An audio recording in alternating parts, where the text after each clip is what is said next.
اولیاء اللہ نے خواتین کی 4 صفات بیان کی ہیں۔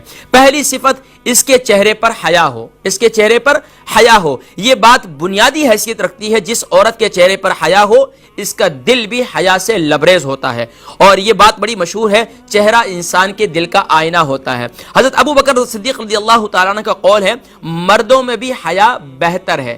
سیدنا ابو بکر صدیق رضی اللہ تعالیٰ عنہ کیا فرماتے ہیں کہ مردوں میں بھی حیا بہتر ہے، لیکن فرمایا کہ مگر عورت میں حیا بہترین ہے، عورت میں حیا بہترین ہے۔ اور دوسری صفت بیان فرمائی کہ جس کی زبان میں شیرینی ہو، جس کی زبان میں عورت کی صفت، یعنی کہ جو مائیں اپنے بیٹوں کی شادیاں کرنے جا رہی ہیں، اور جو مائیں گھر میں جو اپنی اولاد کی، خاص طور پر بیٹیوں کی تربیت کے اندر اگر اس معاملے میں کوئی کمی ہے تو ان کی تربیت پر غور کیجئے۔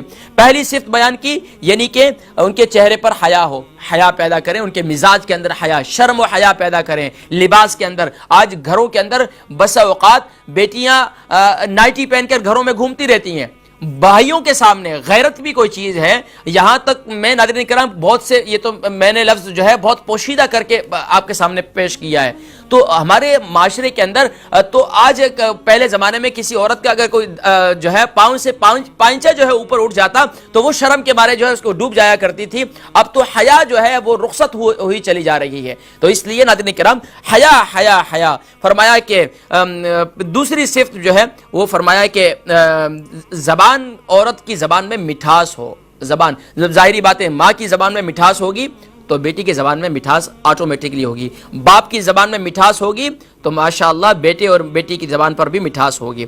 تو فرمایا کہ ہاں جس کی زبان میں شیرینی ہو، جو بولے تو کانوں میں رس گھولے، یہ نہ ہو کہ خاوند کو ہر وقت جلی کٹی سناتی رہے۔ اور یہ صرف اور صرف معذرت کے ساتھ یہ عادت صرف عورتوں میں نہیں، اب تو یہ عادت مردوں میں بھی ہے کہ ہر وقت اپنی بیویوں کو فرمایا کہ ہاں بیوی ایسی ہونی چاہیے جو بولے اور کانوں میں رس گھولے، یہ نہ ہو کہ خاوند کو ہر وقت جلی کٹی سناتی رہے اور بچوں پر ہر وقت بچوں پر جو ہے ڈانٹ ڈپٹ ان کو جھڑکتی رہے۔ اور تیسری سے فرمایا کہ دل میں نیکی ہو۔ اب دل میں نیکی کا کیسے پتہ لگے گا؟ ظاہری بات ہے اس کے اندر اس کی عادات، اس کی خصلتیں، اس کے اعمال یہ بتلائیں گے واقعتاً اس کے اندر نیکی کے کام کا جذبہ ہے۔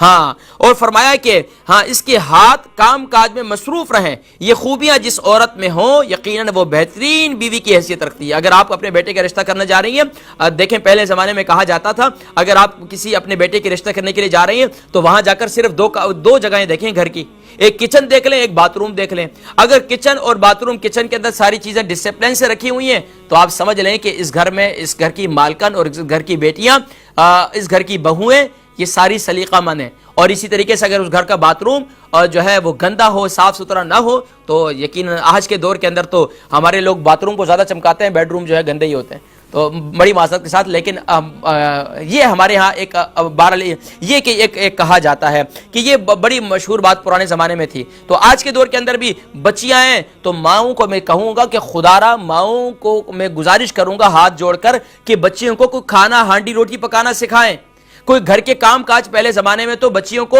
شادی سے پہلے جو ہے مائیں ان کو سلائی کڑھائی اور ان کے گھر کے ساری ذمہ داریاں اور صفائی ستھرائی، اب تو لڑکیاں شیشے کے سامنے سے ہٹتی نہیں ہیں۔